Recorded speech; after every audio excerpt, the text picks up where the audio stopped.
Hey, I just wanted to let everybody know that I lost some footage, about 20 minutes worth of footage for the last episode that I recorded. So if anyone cares, I can re-record that footage, and if not, we'll just continue on with the next episode. So thank you guys, and hope you enjoy this one. Hello everyone, and welcome back to my channel. I am your host, Saucy McPoodlefist, and today we are playing The Letter. In the last one, Marianne had a auditory or visual hallucination that had something to do with Johans the butler, I'm pretty sure. So let's just get started, shall we? It's already dark as we make our way of the mansion. With no lights, we are only illuminated by the headlamps of the Wright's car and the stars up above us. The sight of them helps me compose myself much more than the several minutes of being alone did. The car's engine is running, yet the two of them stand out on the lawn. Mrs. Wright is busy, eyes up in the stars, and Mr. Wright, arms crossed and his eyes down on the ground. It's the crunch of the grass under my heels that brings their attention to me. About time, what took you so long? A minute longer and I'd think the house swallowed you all up. Oh, hush, dear. I'm sure she has her reasons. Marianne. Sorry, I was just checking on something important. Sorry about that. See, business is business and they take time, love. You should know that better than anyone. So, Marianne, what do you think? Are you the woman for the job? I know we already signed papers hiring you, but I want to be 100% sure that you are committed. I glanced back towards the mansion, knowing what I had seen there. The curious thing in the wine cellar, which is stuff I'd only read about from fucking horror stories. You and me both, Marianne, and her. I should feel the slightest bit hesitant. I was lucky. I've seen enough films to know what happens when a promiscuous woman enters a haunted house.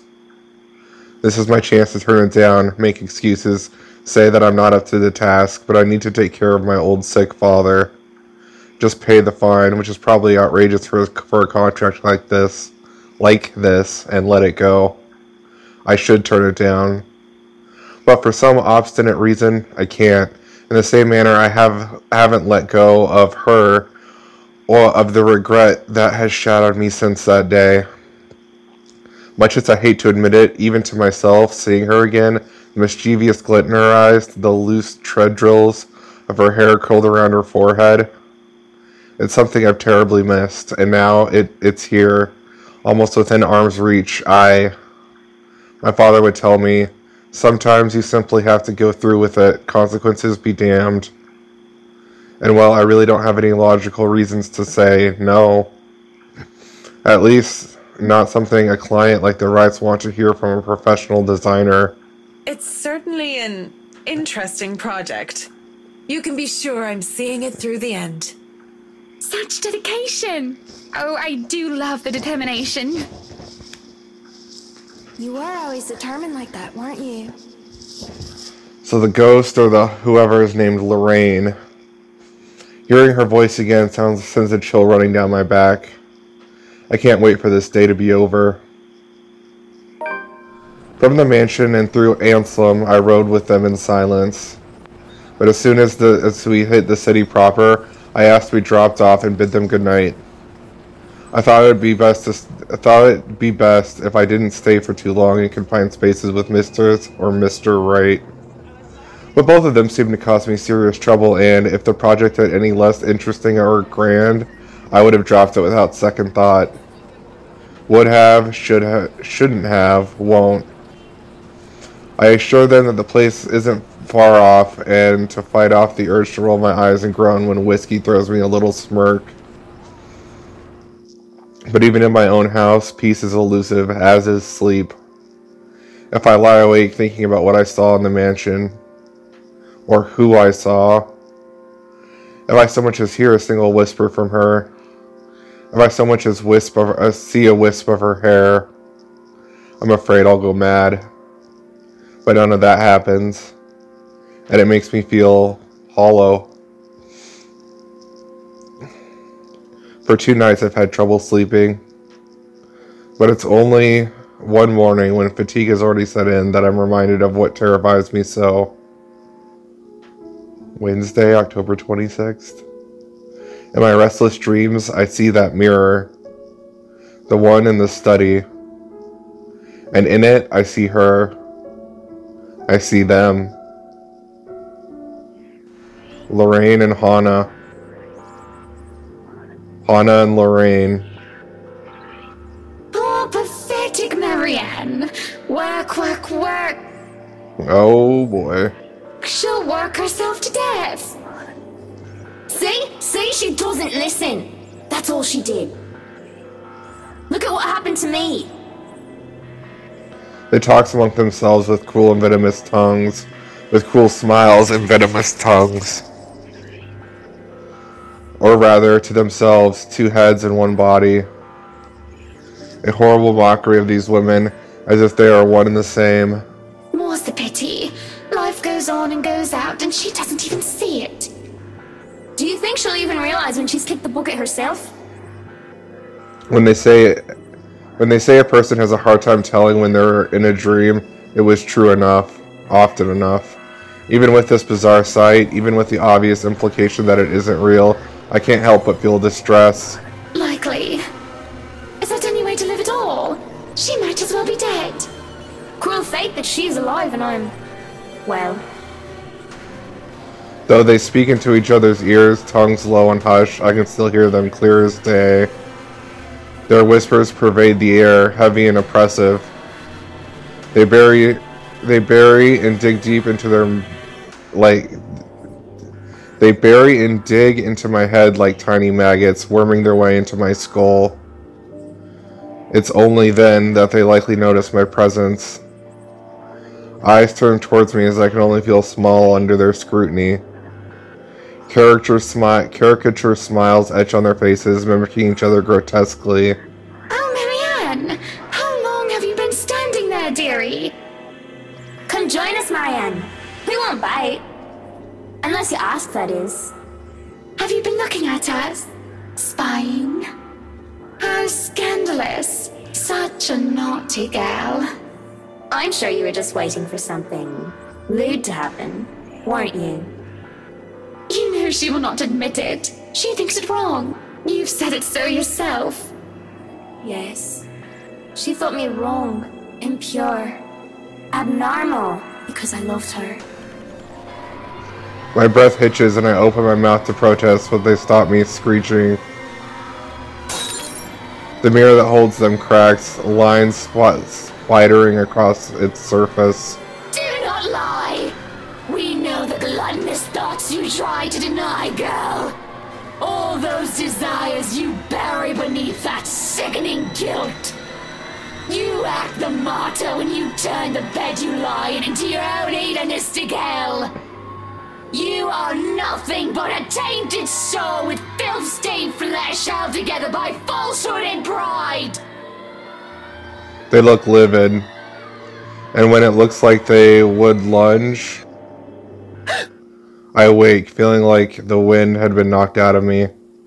Okay, that was probably the freakiest thing that has happened so far in this game, and I approve, and am scared. With a groan, I squint and find a certain fluff ball sitting on my chest looking as pleased as a punch.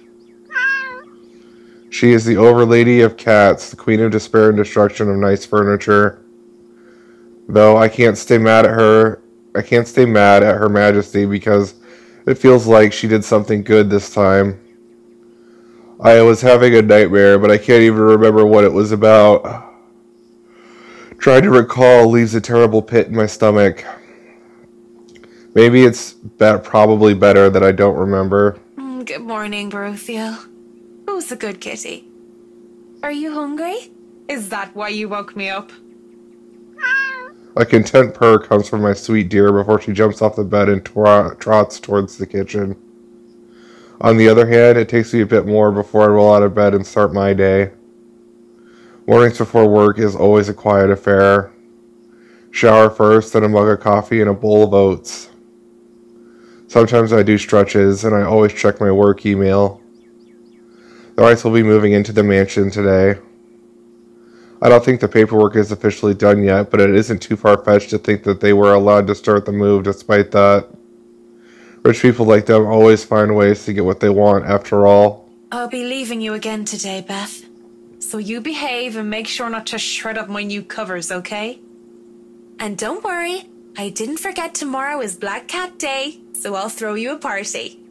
But only if you behave like a proper lady. She barely gives me a glance as I say that before going back to her own food. Cats. Still better than humans most of the time. Too bad I have to work with humans. The place is already busy as I get here. The foreman, one I've recommended to the Wrights for his work ethic, is early as usual. Already he's insisting men here and there with the bigger loads. I have no chance to talk with him as Mrs. Wright appears and greets me with a smile. Mrs. Wright, I hope everything has been to your liking thus far. Good morning, Marianne. It has been delightful and these men have been very helpful. Look at all this. It's so busy here. I'm getting tired just looking at them go. No complications so far with the movers or the previous owners of the mansion, I hope? If anything, the only one being problematic is Luke, if I'm to be honest. He can be such a diva, but I do like that about him. She stops looking at her up at the upper landing where Mr. Wright comes through with two other movers and a mirror from the study. Oh, do be careful with that mirror. We wouldn't want anyone getting hurt because of broken glass. Why are you even having it carried around? Oh? You did say you didn't want the mirror, and I keep getting distracted by it. If I'm going to turn the study into my office, I'd rather not have it there. Where can we put this? Well, you are not putting it in our room. Why don't you go, I don't know, put it in the wine cellar for now? We can figure out if we'll store it in the attic or somewhere else later, yes? You heard her, boys. To the cellar it goes. Mush! The movers bring down the mirror one step at a time, no matter how much the man tells them to hurry. An unsettling feeling grows in my stomach as I see the reflection of that bloody thing. The mirror from the dream. As soon as they go into the kitchen, I realize I'm holding my breath. I let out a sigh of relief when I think nobody is looking and go back to the task at hand. I'll be terribly busy today, and there's no need to even think of anything else. I talk with the foreman, fill him in on which room is which. It seems I'm doomed to not get any significant work done without being interrupted when it comes to these particular clients, however. Marianne, dear, have you had breakfast yet? Well, I do believe it would be considered brunch at this hour. Oh yes, Mrs. Wright, You must join me. Johans has already been breaking in the kitchen, as they say. I do not see the others settling down for a meal anytime soon. Someone might as well enjoy the food while it's hot. And that someone might as well be us. I should say no. I really must say no.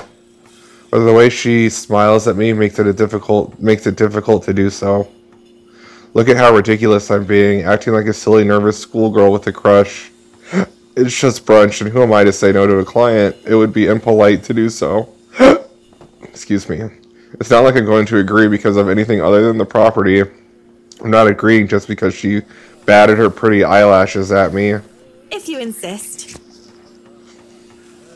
It really isn't any of those. But it's something about her eyes, rather. She looks like she needs a good talk. A friend. And although I'm not supposed to be chummy with my client, there's no harm in pretending, right? Of course, I've been wrong on many occasions before. Maybe there is plenty of harm in pretending that I care. Because pretending I care may actually lead to caring. And being alone in the same room as the missus leaves us reeling as I find myself paying too much attention to her. It seems so borderline unhealthy how much I'm getting obsessed, even if it's just by looking. And it's the little insignificant things that I notice, like the way she plays with her hair, how she smooths down her dress. Up, higher, come on now.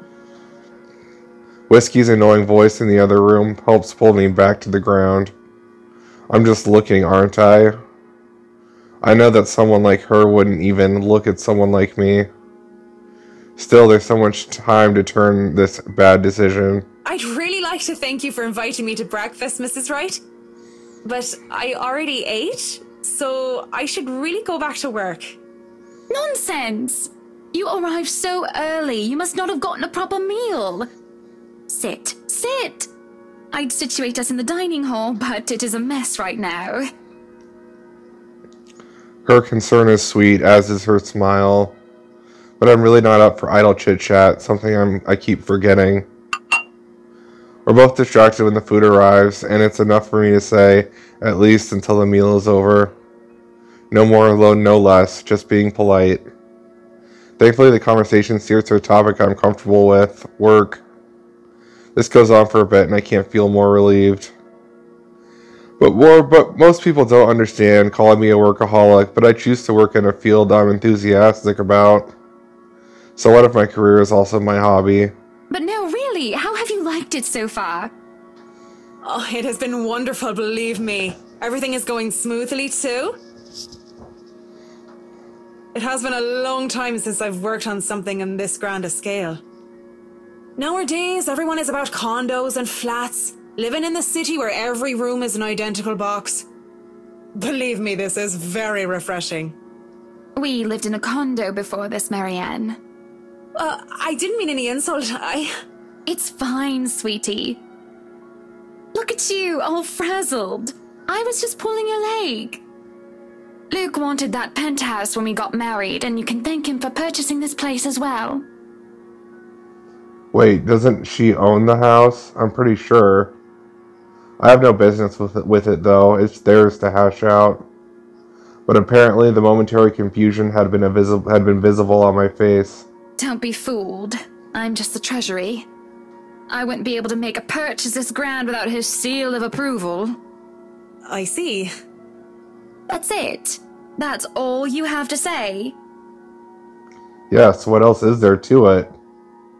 Without warning, the nice friendly chat devolves into something horrible. Something sad.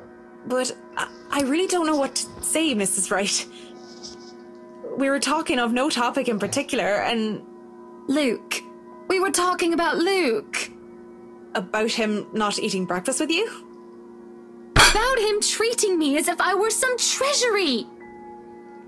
Despite my general dislike of the upper class, I feel some pity towards them.